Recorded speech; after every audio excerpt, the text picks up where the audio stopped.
మహతి టీవీలో మీ వ్యాపార ప్రకటనల కోసం కింది నెంబర్కి సంప్రదించండి. హాయ్ హలో నమస్తే, వెల్కమ్ టు అవర్ ఛానల్. ఈరోజు మనతో పాటు ఉన్నారు శారదాదేవి గారు. వారిని అడిగి మనకున్న సందేహాలని నివృత్తి చేసుకుందాం. నమస్తే అమ్మా. నమస్తే అమ్మా. ఈ కాలంలోని అతిథి ఇంటికి వస్తున్నారంటే వాళ్ళని ఎలా ట్రీట్ చేయాలన్నది చాలా మందికి తెలియదు. సో దీని గురించి మీరేం చెప్తారు?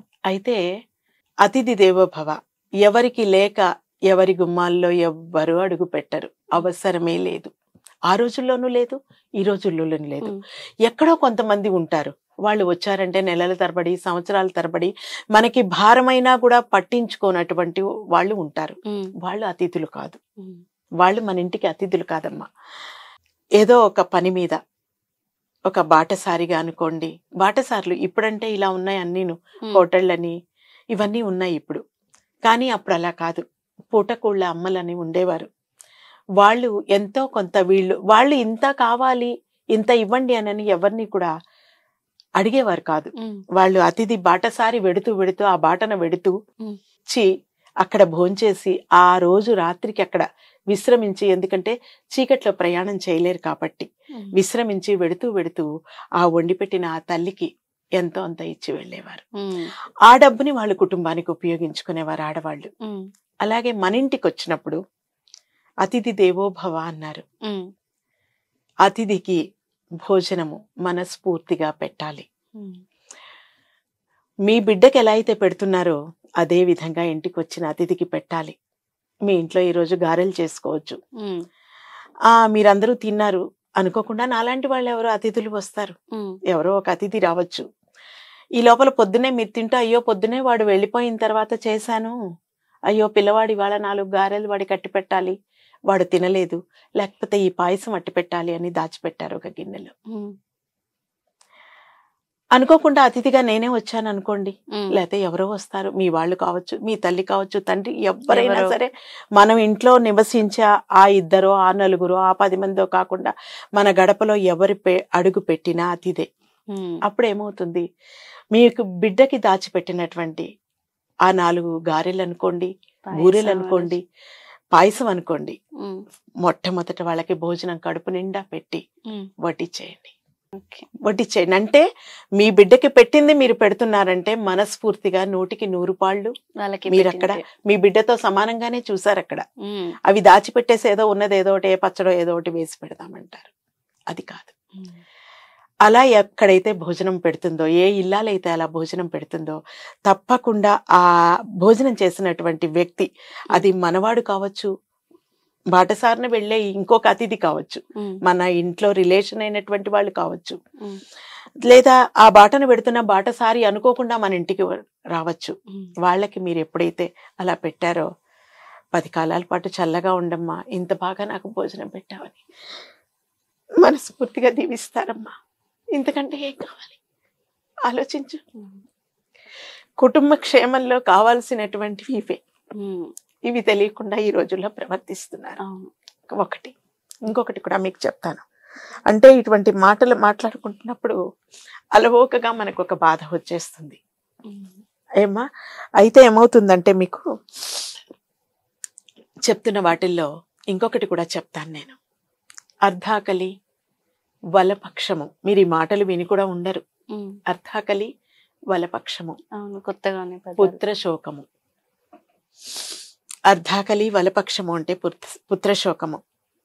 మన ఇంటికి వచ్చిన అతిథులు అనుకోండి, లేకపోతే ఎవరైనా మన ఇంట్లో ఉన్న 4 అనుకోండి, ఇంట్లో ఉన్నవారు అంటే తల్లి ఉండొచ్చు, తండ్రి ఉండొచ్చు, అత్తగారు ఉండొచ్చు, మామగారు ఉండొచ్చు, మరుదులు ఉండొచ్చు, తోటికోడళ్ళు ఉండొచ్చు. ఇప్పుడంటే ఆ 4 కళ్ళు ఇద్దరిద్దరే ఉంటున్నారు. కానీ ఒకప్పటి వ్యవస్థ చాలా పెద్ద కుటుంబం ఉండేది. ఈ కుటుంబంలో వీళ్ళందరూ ఉంటున్నారు.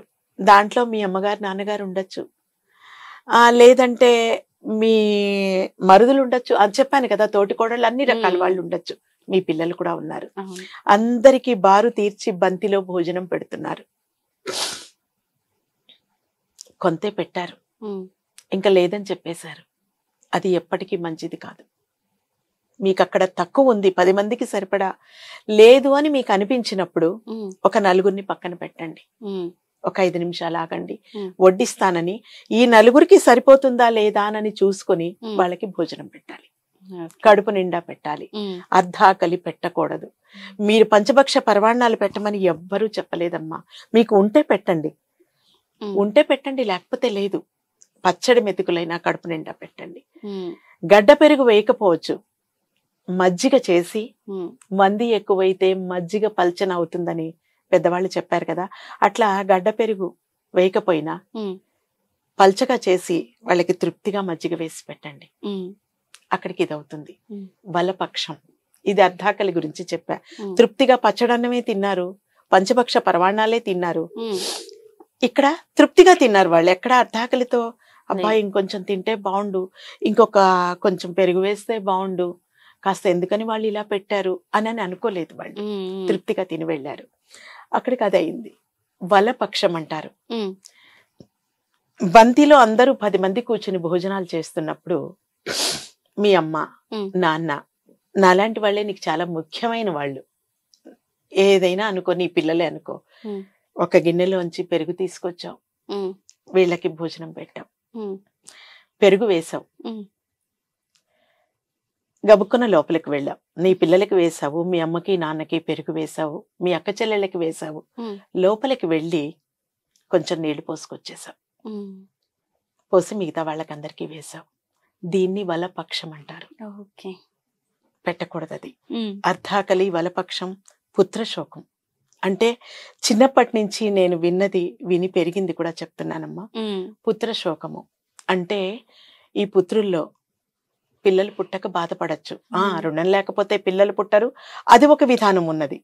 ముందర ఇవి మనం పాటించాలి కదా, మన గృహాశ్రమంలో ఇవన్నీ మనం పాటించాలి. అలా పిల్లలు లేకపోవటం ఒక రకం, ఉండి కూడా ఏదో ఒక బాధ ఆ మనసుకి, ఆ పిల్లల నుంచి 4 విధాలా ఉన్నారు. ఇందులో నేను 1-2 మాత్రమే చెప్తా, 4 చెప్పటానికి వద్దని చెప్పట్లేదు అంతే. ఎందుకంటే ఇది ఎవరి మనసుల్ని ఎలా తాకుతుందో కూడా మనకి తెలియదు. అందువల్ల మనం చెప్పే మాటని కొంత ఎవరికి ఇబ్బంది కలగకుండా చెప్పాలని చెప్తున్నాను. ఉండి వాళ్ళు ఎందుకు పనికిరారు, ఏ రకంగా అయినా బాధించనేయండి, ఆ తల్లిని బాధిస్తూ ఉంటారు, ఆ తండ్రిని బాధిస్తూ ఉంటారు. అప్పుడు వాళ్ళు ఆ పిల్లవాడి గురించి ఏడుస్తూ ఉంటారు. ఏమిటి ఈ పిల్లవాడు మనల్ని ఇంత బాధ పెడుతున్నాడు, ఎంత పాపం చేశాము, ఎంత కర్మ చేశాం మనం అని ఏడుస్తూ ఉంటారు. ఇట్లా 4 విధాల పుత్రశోకాలు పడతారు. ఏది? ఈ వలపక్షం వల్ల. అది వాళ్ళకి తెలియక ప్రవర్తిస్తారా, తెలిసి ప్రవర్తిస్తారా అంటే అది ఏమీ లేదు. అది చిన్నప్పటి నుంచి పెరిగే సంస్కారంలోంచి వస్తుంది. చిన్నప్పటి నుంచి పెరిగే సంస్కారంలోంచి, ఆ తల్లిదండ్రి చెప్పే మంచి చెడుల్లోంచి పిల్లలకి ఇటువంటివన్నీ కూడా వస్తాయని నేను భావిస్తాను. అందుకని పెంచుతున్నప్పుడు ప్రతి పిల్లలకి మంచి చెడు చెప్పాలి. చెప్పి ఎప్పుడైతే మీరు ఒక ఇంటికి ఆడపిల్లని పంపిస్తే, ఏ తల్లి కన్నా బిడ్డమ్మా ఈ బిడ్డ అంటారు బాగుంటే, ఏ తండ్రి కన్నా బిడ్డమ్మా అని అన్నారు. ఎందుకంటే పెరిగేది తల్లితోటే. తండ్రి పొద్దున పోతే ఏ రాత్రికో వస్తాడమ్మా. ఒక్కొక్క సందర్భాల్లో అయితే పూర్వకాలంలో నెలల తరబడి కూడా వెళ్ళి ఆ గ్రాసాన్ని ఇంటికి తేవాలంటే ఇక్కడ దొరకకపోతే ఎక్కడికో కూడా వెళ్ళి తెచ్చి ఇంటికి కావాల్సినటువంటి గ్రాసాన్ని సమకూర్చేవారు. గ్రాసం అంటే మనం తినడానికి తిండి అంతానమాట. ఇప్పుడు రకరకాల మాటలు వచ్చాయి. ఆ రోజుల్లో గ్రాసం అనే అనేవారు. ఇంటికి సరిపడా ఆ గ్రాసాన్ని మనకి సమకూర్చాడమ్మా, ఏ లోటు లేకుండా ఆయన మమ్మల్ని చూసుకుంటున్నారు, మా అల్లుడు చాలా మంచివాడమ్మా, బాగా చూసుకుంటున్నాడని. అప్పుడు ఏంటంటే అతను వెళ్ళిపోయినా ఈ పిల్లల్ని తల్లి కడుపులో పెట్టుకుని పెంచి మంచి బుద్ధుల్ని నేర్పిస్తే ఒక ఇంటికి పంపించినప్పుడు ఏ తల్లి కన్నా బిడ్డమ్మా ఈ బిడ్డ అని ఆ ఆడపిల్ల అక్కడికి వెళ్ళి మంచి ప్రవర్తన చేస్తే ఆ తల్లిని అనేవారు. ఒకవేళ సరిగా లేకపోతే ఏం పెంపకం పెంచారు, ఎలా పడితే ఎలా ఉంటున్నారు, ఆ తల్లి ఏమిటి, ఆ కుటుంబం ఏమిటి అని అంటారు. ఇలా ఉండేసరికి ఏ తల్లి కన్నా బిడ్డమ్మా, ఎంత మంచి బిడ్డని నా ఇంటికి ఇచ్చింది అని ఆ తల్లిని గొప్పగా చెప్పుకుంటారు. అందుకని అర్ధాకలి, వలపక్షం, పుత్రశోకం. కాబట్టి ప్రతి ఒక్కళ్ళు కూడా భోజనం పెట్టేటప్పుడు ఒక పూట మన పిల్లలకి పెట్టకపోతే నష్టం లేదు, ఇంకొకటి పెట్టుకుంటాం, మళ్ళీ మన్నాడు చేసి పెట్టుకుంటాం.